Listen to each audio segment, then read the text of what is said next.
Every time we talk about falling academic achievement, someone says, well, teachers clearly aren't doing their job. Let's break that down. This comment on a recent news story is a perfect example. My grandchildren's grades increased when schools were locked down and they were homeschooled. And honestly, that's great for them, but it doesn't prove what people think it proves. Here's the mistake. Because achievement went up for a few children at home, some people assume achievement is falling in schools because teachers aren't working hard. But that's not how evidence works. When kids were learning at home, parents had fewer children to teach, maybe 1 or 2 compared to a teacher with 28 students.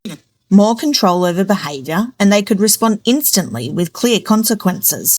More one-on-one time, which meant more personalised feedback and immediate intervention. More flexibility in routines. Kids learnt when they were calm, fed, regulated and ready. All of these things massively impact learning outcomes. And an important one people forget. Parents were using lessons and learning materials designed by teachers, built on teachers' deep knowledge of pedagogy, sequencing, scaffolding and how to build conceptual understanding. In other words, home learning still relied heavily on teachers' expertise. Unfortunately, teachers can't replicate that one-on-one environment for every child.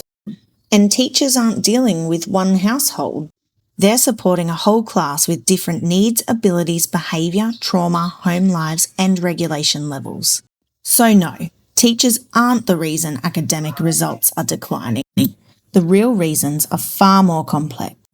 Increasing behaviour challenges, learning needs growing faster than available support, chronic understaffing, and a system stretched way beyond capacity. Teachers are not the problem, they're the people holding the system together. If you value education, support your teachers, because every child's future depends on the adults fighting for them, both at school and at home.